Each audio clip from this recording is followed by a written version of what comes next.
Olá, estudantes, tudo bem com vocês? Espero que estejam com muita saúde. Vamos para mais uma proposta pedagógica? Lembram de mim? Sou a professora Elisiane. Eu vou passar para vocês os materiais que nós vamos utilizar hoje. Caderno, sulfite, os materiais que você tem em casa, caneta, lápis, borracha, apontador, o que você tiver para anotar. Daqui a pouquinho eu vou dar um tempo para vocês procurarem esse material. Mas antes, eu quero ver com vocês para onde será que vamos hoje? Para onde vamos viajar? Eu tenho aqui algumas pistas que eu vou mostrar para vocês. Vamos lá? Olha lá, risoto, polenta, frango. Que delícia, hein? Da onde será que são essas comidas? Uma cesta de vime, uvas. Que mais? Olha só, este é um pandeiro. Olha, eu tenho um aqui para vocês. Vamos ouvir uma música com o som do pandeiro?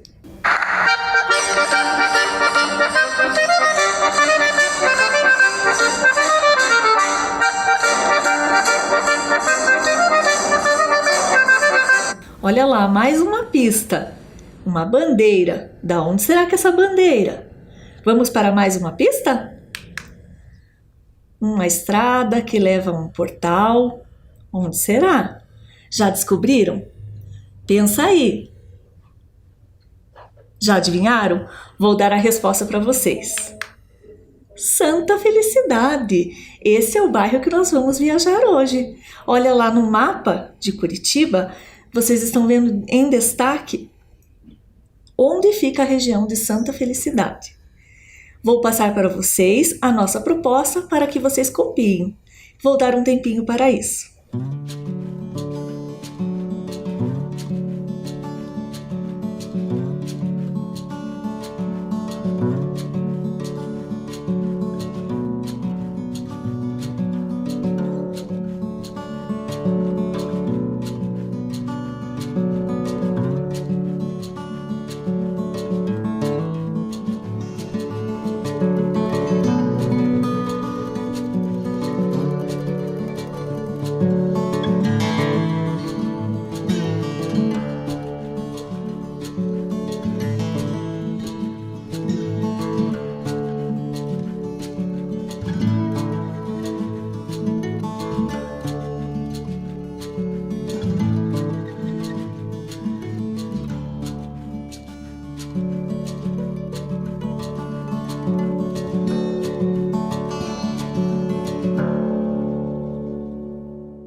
Então vamos à Santa Felicidade?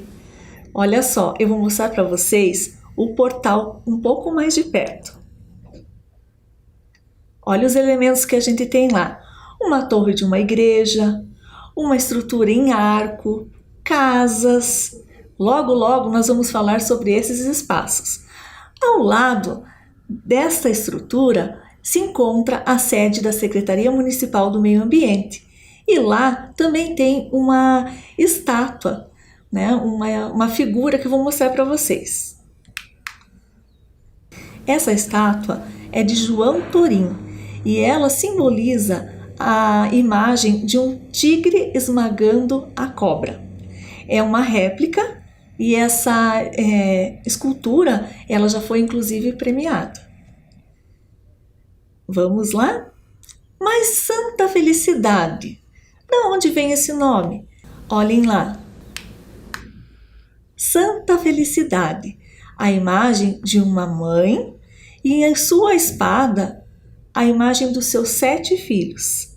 Santa Felicidade, cultuada em Roma, é uma santa mártir que sacrificou sua vida pela fé e morreu com os seus filhos. Vou passar mais uma imagem. Esta imagem de Santa Felicidade se encontra na igreja matriz do próprio bairro. Olha lá como que é a imagem. Em sua mão está simbolizado a cruz, que ela morreu pela fé, as suas vestes vermelhas do sangue, E em sua outra mão uma palmeira.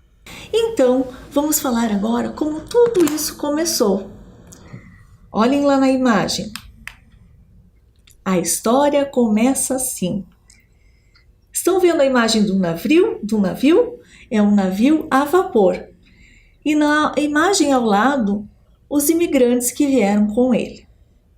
Esses imigrantes vieram da Itália para a América.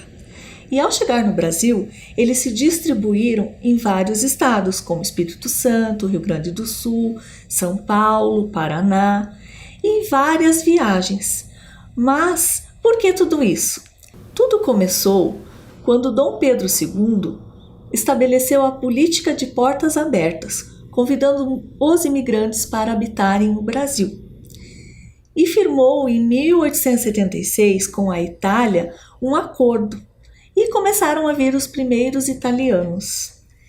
Eles ocuparam os espaços de vários lugares do Brasil, de vários estados, como Espírito Santo, Rio Grande do Sul, São Paulo e Paraná. Hoje nós vamos falar um pouquinho mais sobre os imigrantes que vieram para o Paraná. Então, após esse acordo, muitos dos imigrantes vieram com muita esperança de uma terra melhor, de se estabelecer com as suas famílias. Por quê? Porque lá na Itália o cenário era de pós-guerra, eles estavam passando por muitas dificuldades, algumas pessoas até em situação de miséria, e renovaram as esperanças de vir para o Brasil. Então, eles partiram do porto de Gênova num navio a vapor, aquele que vocês já viram a imagem. E esses imigrantes pararam inicialmente no Rio de Janeiro e 3 dias depois já estavam no Porto de Paranaguá. Vou passar para vocês algumas imagens do povo italiano, dos primeiros imigrantes aqui do Brasil. Olha só, inicialmente eles vieram alguns com suas famílias e outros sozinhos para tentar a vida no Brasil. Era um povo muito simples e que estava cheio de esperança. E junto com essa esperança, em sua mala, eles trouxeram também a coragem por vir para um lugar que eles não conheciam e o seu trabalho, muita disposição. Olha lá mais algumas imagens. Quando eles chegaram aqui no Brasil, e do Rio de Janeiro para o Porto de Paranaguá, demorou 3 dias. E ao chegarem no Porto de Paranaguá, lhes deram uma região de morretes para morar. De início, eles já estranharam, porque em Morretes o clima era mais quente, haviam até muitos mosquitos, que eles não estavam acostumados, e foi bem difícil essa adaptação. Apesar de que, passado alguns 10 anos, eles tiveram um certo progresso, mas não como eles esperavam. Então, por ali passavam muitos tropeiros no Porto de Paranaguá, trazendo o gado para ser embarcado. Em conversa com os tropeiros, eles lhe falaram sobre uma outra região, uma terra mais fértil, com o clima mais parecido com o da Europa. Estavam falando do Paraná e especialmente Curitiba, que era rota do caminho dos tropeiros. Então, alguns imigrantes italianos resolveram conhecer de perto para ver como era esta terra. E aqui chegando, se estabeleceram numa região de taquaral, como se fossem bambus, taquaras, e esta é a região que estamos falando hoje, de Santa Felicidade.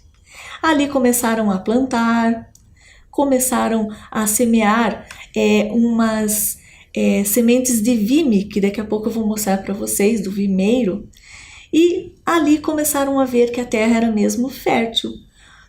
Foram plantando trigo, dali foram tirando farinha, milho e fazendo a famosa polenta. Aqui conheceram o pinhão, a erva mate e começaram a progredir. O clima estava muito mais ameno. E logo produziram queijos, vinhos, salame e começaram a vender, abastecer a região de Santa Felicidade e até o centro da cidade. E eles transportavam, né, todos esses artefatos, a comida que iam vender, os hortifruti granjeiros, em carroças. Eu vou mostrar para vocês uma imagem da carroça. Olha lá. E nessas carroças, as mulheres principalmente levavam as crianças que foram nascendo. Bacana, não é mesmo? Os homens cuidando, né, do plantio, da roçada, e as mulheres transportavam, inclusive lenha. E olha só, eu vou mostrar para vocês na próxima imagem uma carroceira muito conhecida em Santa Felicidade. Olhem lá. É a Nona Hermínia. Olha ali o rostinho dela. Todos conheceram Nona Hermínia. Hoje ela é falecida. Faleceu aos 80 anos e em sua carroça.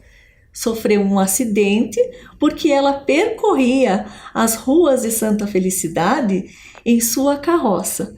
E como dizem, como o trajeto que ela fazia de Santa Felicidade até o centro, mais ou menos ali na região onde tem o cavalo babão, ela ia, vendia e na volta, tão cansada no trajeto, Nona Hermínia cochilava.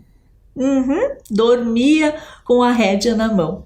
Dizem até que o seu cavalo sabia o caminho certinho. Bacana, não é mesmo? Dizem que ele até parava nos sinaleiros. Nona Hermínia, então, disputava a sua carroça com o tráfego de Santa Felicidade. Ali, o cavalo, junto com os primeiros carros, nada para ela importava. Deixasse o progresso para lá. Na próxima imagem, eu vou mostrar para vocês as ruas que Nona Hermínia percorria. Nessa imagem, vocês podem ver ali a Manuel Ribas. No começo, ela era a Estrada do Cerne, que levava os produtos, né? Levava de Santa Felicidade para o norte. A rua Manuel Ribas, ali, vocês podem ver na figura ao lado, ela foi asfaltada em 1959. Olha lá. O caminho, né, foi sendo mais alargado e por ali passavam os carros e as carroças. A próxima imagem que eu vou mostrar para vocês é uma visão da Avenida Manuel Ribas como está hoje, uma visão vista de cima. Olha lá. E ao lado, o asfalto, né, de Santa Felicidade com as suas calçadinhas. Olha lá, um bairro super charmoso. Estão vendo ali um pouco do comércio? Ele conserva um pouco dessa característica, né, marcante das pedrinhas ao invés do asfalto em si, né? Gostaram? Estão gostando de ver Santa Felicidade? Então agora vou falar um pouco para vocês sobre a fé do povo italiano. Na próxima imagem, vou mostrar as igrejas, as transformações que a igreja matriz foi sofrendo. Olha lá, esta é a imagem, né, da igreja matriz, Igreja São José, que depois se tornou Igreja São José e Santa Felicidade. Ali a primeira imagem, e anos depois ela foi sendo construída. Mas como essa história começou? Falei que o povo italiano era um povo de muita fé. Em sua bagagem, em seu coração, muita devoção. E os italianos queriam também um lugar para rezar. Construíram então um local que fosse a casa de Deus. Inicialmente, essa igreja não era assim. Eles arrumaram um terreno doado por algumas famílias e construíram uma pequena capela de madeira. Mas, ano após ano, aquela capela já não estava dando conta e resolveram então construir uma igreja maior. Mas tudo isso foi a partir do incentivo de um padre chamado Pietro Cobalcini. Ele soube, lá em São Paulo, onde ele morava, que os imigrantes italianos de Curitiba estavam precisando de um padre. E ele então se deslocou de São Paulo para Curitiba, no bairro Santa Felicidade, para acompanhar esses imigrantes de muita fé. E o povo então foi se reunindo com recursos próprios para construir uma igreja majestosa, uma igreja muito parecida com a que eles conheciam na Itália. E lá juntaram, as suas rendas e foram construindo uma igreja magnífica, que eu vou mostrar para vocês na próxima tela. Essas imagens é como ela está agora. Também passou por uma reforma em 2017. Vocês podem ver lá, anexo à nave principal da igreja, uma torre. Estão vendo lá? Essa torre abriga o sino. Em 1903 foi como elemento o sino, trazido também da Itália. Ali tem também a fachada, em destaque. Na próxima imagem vou passar para vocês como que a igreja está por dentro. Neste momento ela está fechada, mas vocês podem ver imagens do interior da igreja. As pinturas. Então a igreja São José, que depois se tornou São José e Santa Felicidade, é uma igreja majestosa. Os fiéis começaram a reunir cada vez mais dinheiro para trazer lá da Itália elementos como a pia batismal, todos os ornamentos vindos da Itália mesmo. Bacana, não é mesmo? E é uma igreja bem conhecida em Santa Felicidade. Ela fica na Manuel Ribas, na parte principal, onde tem o comércio, onde tem muita circulação de pessoas. E o povo italiano, então, de muita fé, se preocupou em ter, em primeiro lugar, a sua igreja para rezar. A igreja, depois de reformas, ela foi inaugurada na noite de Natal, pelo padre Cobalcini. E então se realizou-se um sonho. Ela foi construída de 1889 até 1891, 3 anos para ficar da forma como vocês estão vendo. Lembrando que ela foi restaurada em 2017. Vamos para outros espaços de Santa Felicidade? Este é o cemitério. O cemitério tem vários espaços que a gente chama de módulos, que formam o panteão. Esses 18 módulos tem o módulo principal e os demais, os 18, cada módulo foi enterrado pessoas que ajudaram, famílias que ajudaram na construção do cemitério. Então, das 18 famílias que ajudaram a construir, estão abrigadas nesses módulos. Vamos ao próximo? Olha lá, com todo esse progresso, também precisou-se de escolas, Como vocês podem ver lá na imagem, a primeira escola, ali da primeira imagem, é a escola que no começo era rural e depois se tornou o Colégio Estadual Cobalcini, em homenagem ao padre Pietro Cobalcini. Na imagem ao lado, vocês podem ver o Colégio Estadual Francisco Zardo. Esses são os colégios mais antigos que temos na região. E a terceira imagem, é o Colégio Sagrado, que é da rede privada. Então a gente só colocou os 3 mais antigos para vocês conhecerem um pouco da história.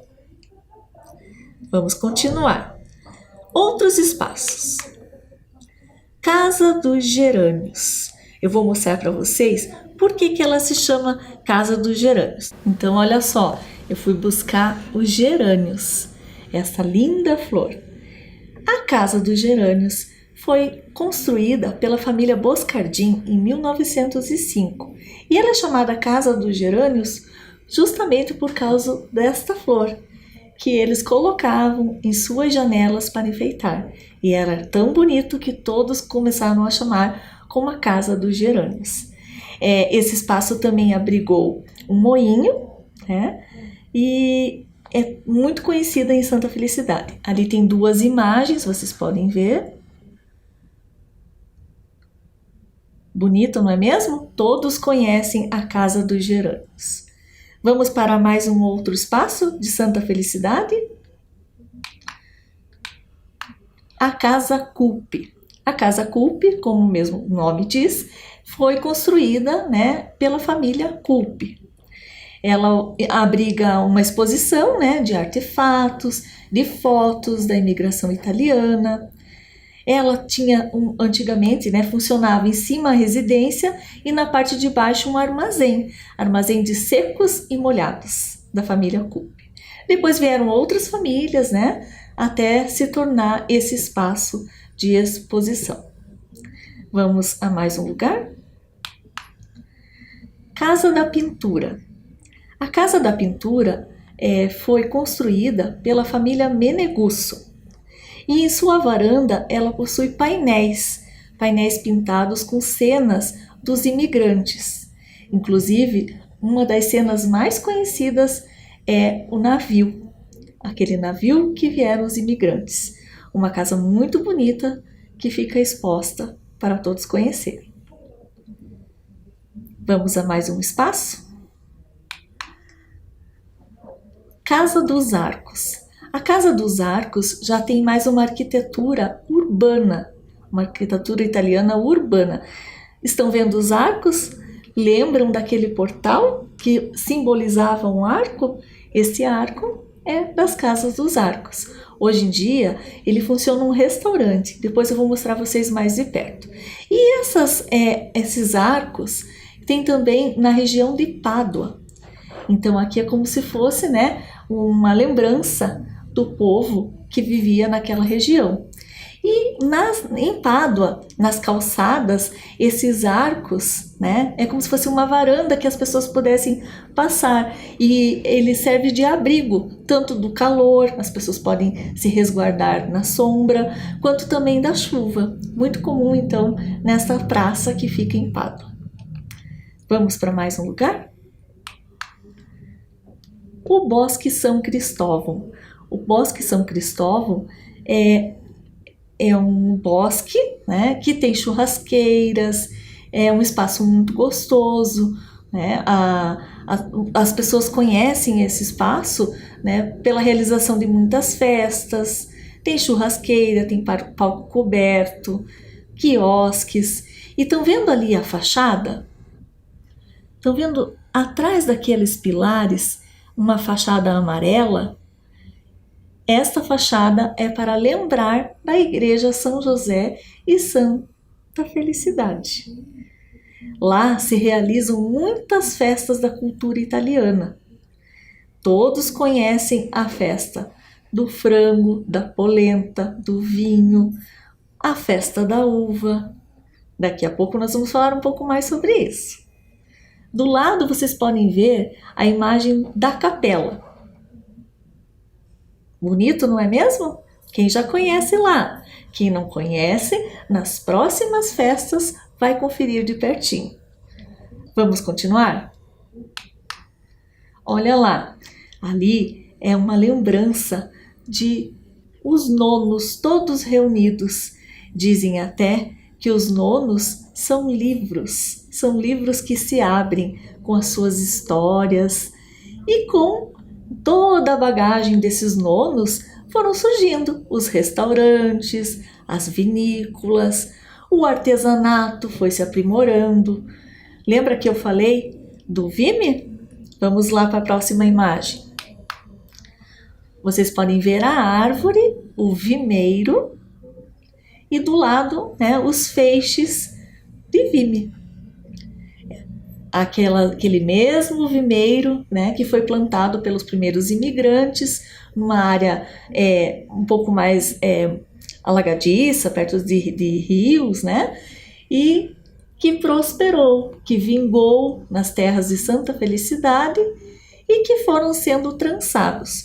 Os primeiros cestos foram até mesmo com a função da colheita das uvas, um local onde eles pudessem colocar as uvas. E aqui, olha, vou mostrar para vocês a imagem de um cesto. Olha, um pequeno cesto com a técnica do trançado, que iniciou, com esses imigrantes e que aos poucos também foi sendo trocado por outras fibras, até mesmo fibras sintéticas. Vou mostrar para vocês algumas imagens do comércio desses cestos, cadeiras, diversos móveis que a cada ano ficam mais bonitos. Olha lá, vamos visitar um pouquinho o comércio? Olha que bonito! Estão vendo lá as imagens?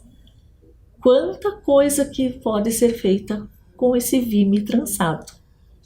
Mais uma imagem. Um pouco do comércio da rua principal, da Avenida Manuel Ribas, em Santa Felicidade. E eu trouxe para vocês também até uma curiosidade. Lá na Copa de 1970, entre Brasil e Uruguai, na qual o Brasil perdeu, após essa comemoração, veio a ideia de simbolizar a taça Jules Rimet, feita de vime. Olha só, que enorme essa taça, hein? Bonito, não é mesmo? Gostaram? Diferente, né? Quem me cedeu essa imagem foi a família Normal de Oliveira. Mas Santa Felicidade é conhecida por ser um polo gastronômico. E ela não é conhecida só no Brasil, não. Os restaurantes de Santa Felicidade são conhecidos mundialmente. E aqui chegam muitos turistas para conferir de perto essa comida italiana. Vamos ver algumas imagens? Essa imagem mostra um pouquinho da culinária típica de Santa Felicidade. Muita polenta, muito risoto, muito frango, não é mesmo? E vou falar rapidamente sobre alguns restaurantes que tem em Santa Felicidade. Olha lá, o Velho Madalosso. O Velho Madalosso começou com a ideia de um homem que a gente chama pioneiro, que era muito visionário.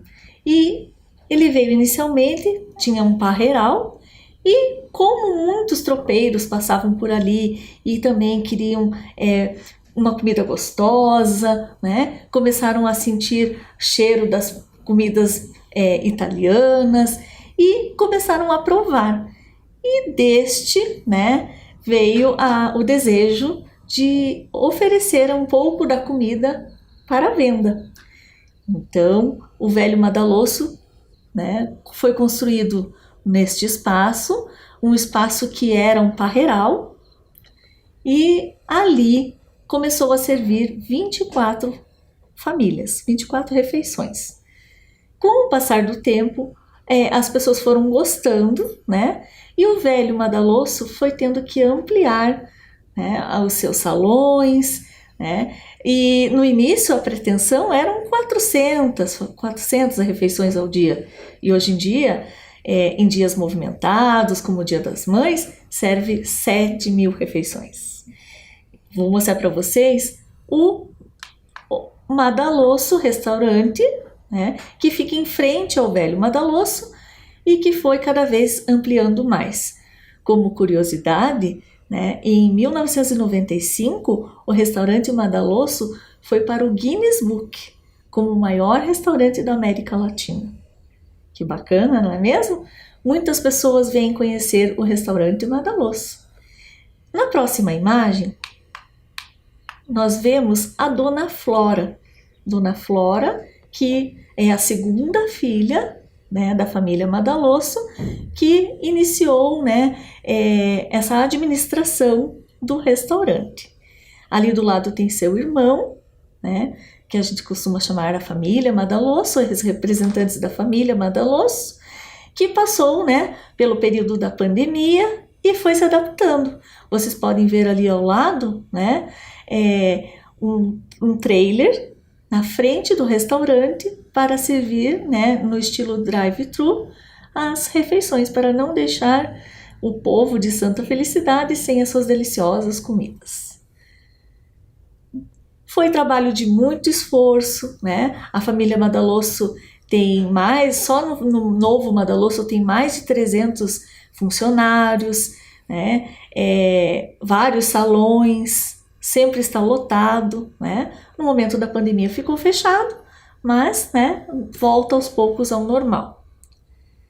A família Madalosso é muito conhecida, né?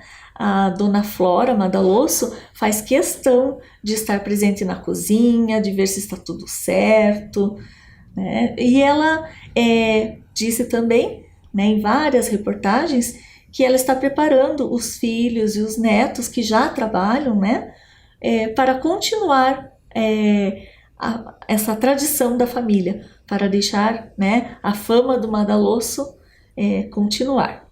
Mas em Santa Felicidade, como falei, que é um polo gastronômico, você vai encontrar outros restaurantes. Eu vou apenas mostrar para vocês alguns deles.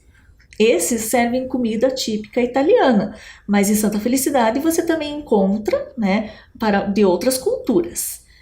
Olha só, restaurante Dom Antônio, família Fadanelli, restaurante Cascatinha, restaurante Iguaçu,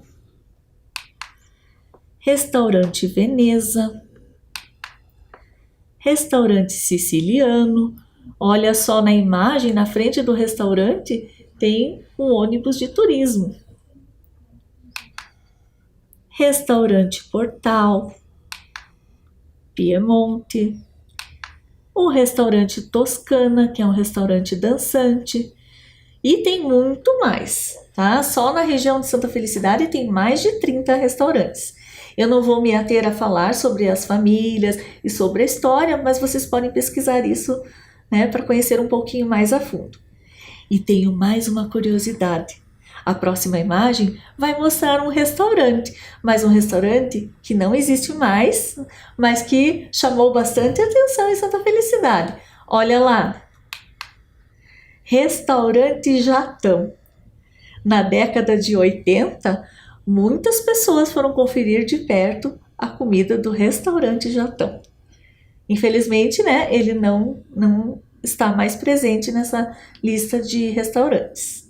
E além dos restaurantes, lembra que eu falei que eles tinham muitos vinhos, né, trouxeram a maneira de cultivar, né, a uva, as parreiras, né, e transformar em suco de uva, perdão, e vinho.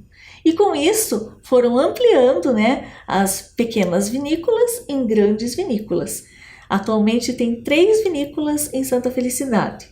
Vou mostrar algumas imagens.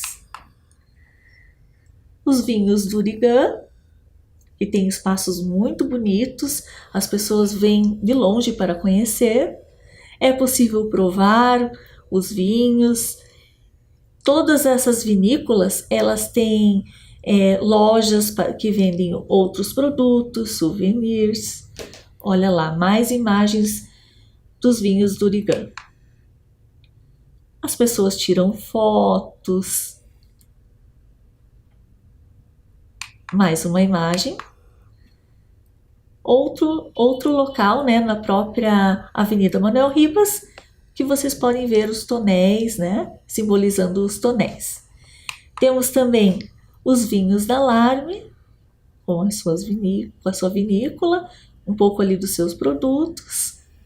Fica bem próxima à Igreja Matriz. E temos também os vinhos Santa Felicidade, que levam o nome da Santa Felicidade. E o povo italiano, muito festeiro, né, aproveitou todas essas delícias para passar a tradição em suas festas animadas. Olha só, lembra que eu falei para vocês do Bosque São Cristóvão? Então, este, né, como eu falei, é o palco de grandes festas, festas tradicionais em Santa Felicidade, do vinho, da polenta, do frango, da uva. E eu vou mostrar um pouco para vocês um grupo folclórico, um grupo que dança, né, mostra suas danças típicas da Itália nessas festas também. Vou mostrar para vocês um pouquinho do grupo ítalo-brasileiro de Santa Felicidade. Olha essa imagem ali na Rua 15, eles mostrando, né, um pouco da sua cultura, e a imagem atual do grupo folclórico de Santa Felicidade. Um grupo que tem em seu corpo de dança 140 integrantes e, como eles dizem, mais os tios e tias que ajudam o grupo em todas as festividades. Eu vou agora mostrar para vocês um vídeo que foi cedido pelo grupo folclórico ítalo-brasileiro Santa Felicidade. Assistam lá.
Então, estudantes, gostaram do vídeo?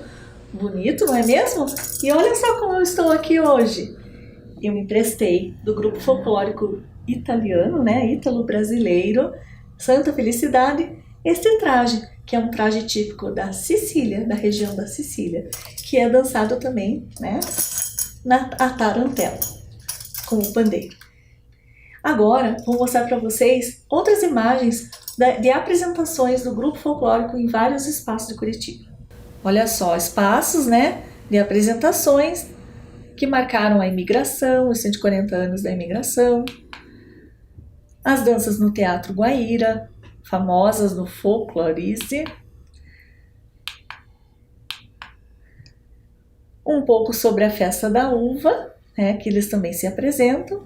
E lembram da Dona Flora? Dona Flora é uma daquelas 7 moças ali, que a festa da uva começou da iniciativa da Dona Flora, né, para mostrar os vinhos. a festa da polenta, do frango, né? Polenta, frango e vinho. Olha que lindas imagens. E também, em Santa Felicidade, existem os times de futebol amador, o Trieste e o Iguaçu. Estão vendo lá? Existe uma rivalidade entre esses dois grupos, né, de futebol amador, que alegrou o coração aí de muitos moradores, né, de Santa Felicidade. E agora eu vou convidar vocês para conhecer um pouco mais sobre um projeto conhecido, né, com o título de Conhecendo Santa Felicidade. Assistam o vídeo. Olá, crianças! Tudo bem com vocês? Eu desejo que sim. Eu sou a professora Denise e neste momento eu atuo como a chefe do Núcleo Regional de Educação de Santa Felicidade. Esse núcleo possui 3 escolas, 14 CMEIs e 1 CMAE. Nós sabemos que os trabalhos que vocês desenvolvem, junto com as equipes diretivas, pedagógicas e administrativas das suas unidades educacionais, são sensacionais. Por isso, nós aqui de Santa Felicidade criamos um projeto muito legal, conhecido como Projeto Conhecendo Santa Felicidade. Esse projeto faz parte do programa Linhas do Conhecimento de nossa Secretaria Municipal de Educação e, por meio de rotas e aulas de campos locais, qualifica as práticas pedagógicas, levando vocês, as nossas crianças e os nossos estudantes para além dos muros das escolas, fazendo da cidade uma enorme sala de aula, cheia de possibilidades e de muitas aprendizagens. Vocês podem estar perguntando o que esse projeto tem de especial. Esse projeto faz um convite às nossas crianças e aos nossos professores para que conheçam os pontos turísticos de Santa Felicidade. Sendo assim, o Núcleo de Santa lança um desafio aos professores. Pede para que eles inscrevam os seus projetos, vinculando as suas turmas e os conteúdos que precisam trabalhar com elas dentro dos pontos turísticos da nossa região. Esses professores, após escreverem os seus projetos, os encaminham até o núcleo, que através do seu grupo faz uma leitura e uma seleção desses projetos. E aqueles projetos que são contemplados, sabem o que vai acontecer? Eles vão conhecer pela rota todos os pontos turísticos que eles estudaram. E após esse passeio, os professores, as crianças e os estudantes fazem um delicioso almoço, que é oferecido pelos empresários da nossa região. Tenho certeza que vale muito a pena conhecer e participar deste projeto.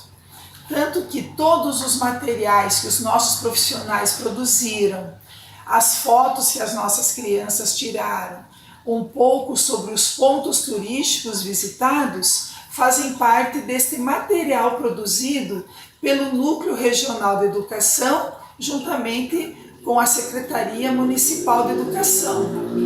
Se vocês tiverem a possibilidade, conheçam esse material junto com as professoras. Eu tenho certeza que vai valer muito a pena.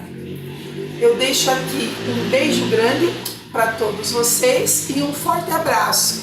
Tchau! Então, estudantes, quero agradecer, né, por estar comigo nessa videoaula e dizer para vocês, inspirados nessa aula, que vocês podem fazer um pão italiano, vocês podem escolher um espaço que vocês mais gostaram e transformar num cartão postal, né? Quanta coisa a gente aprendeu hoje, hein? E depois que passar, né, todo o período de normalização, vão conhecer o bairro Santa Felicidade.